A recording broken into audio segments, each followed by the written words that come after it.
और आप इतिहास की बात करते हैं। जो प्रधानमंत्री इतिहास में फेल हो गया हो वो इतिहास बनाएगा। तो लेने के देने पड़ गए। दूसरे के मकान पे नाम लिख देने से वो मकान आपका हो जाएगा। इतिहास जो है ना, किताबों हिस्ट्री के किताब में लिखा नहीं जाता है, इतिहास रचा जाता है, इतिहास बनाया जाता है। और इतिहास बनाने का मौका इस देश ने नरेंद्र मोदी को दिया। ये बड़ी अच्छी बात कही आप।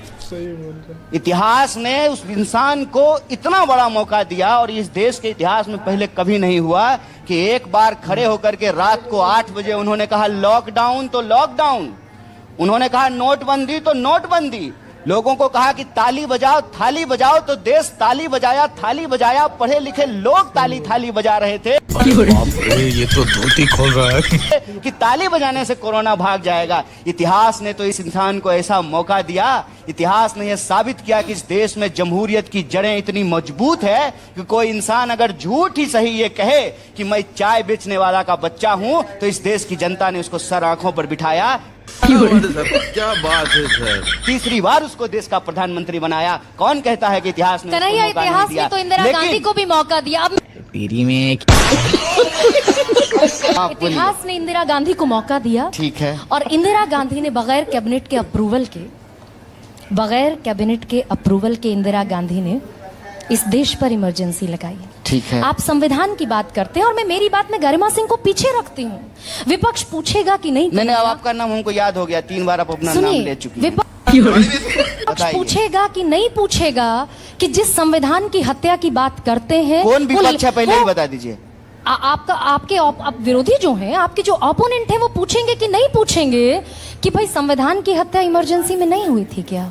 ये पूछा जाएगा। विपक्ष अभी कौन है? ये बैगेज है ना राहुल गांधी के सर पर।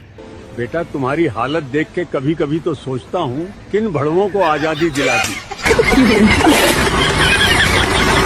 रीमा जी, अभी विपक्ष कौन है?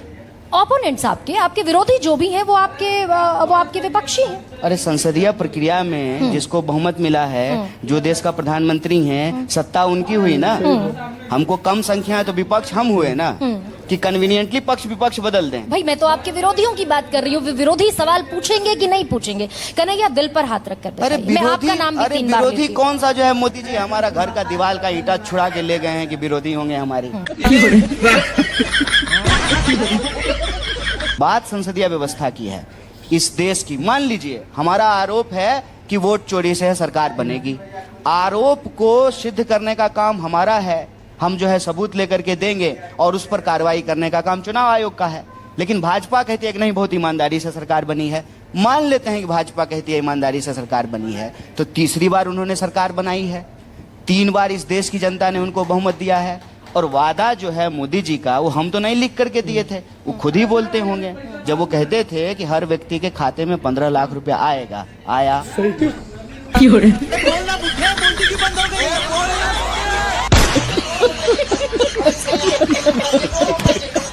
हर साल 2 करोड़ नौकरी मिलेगी, मिली। 2022 तक सबको पक्का मकान मिलेगा, मिला। किसानों की फसल जो है, उनकी आमदनी जो है वो दुगनी होगी, हुई। ये तो धोती खोल रहा है। महिलाओं पे अत्याचार रुका। क्या इस देश में आत्महत्याएं कम हुई? क्या इस देश का कर्जा कम हुआ?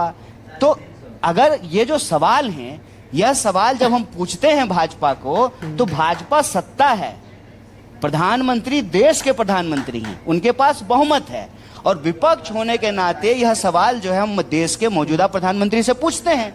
मौजूदा प्रधानमंत्री के लिए आप लोग ऐसा बैटिंग करते हैं कि हम लोगों को ऐसा लगता है कि नेहरू जी के नाम पे हम लोग सत्ता चला रहे हैं और मोदी जी जो है विपक्ष हैं, उनके तरफ से आप लोग सवाल पूछना शुरू कर देते हैं। मुझे अपने घर जाना है, मुझे घर जाना है।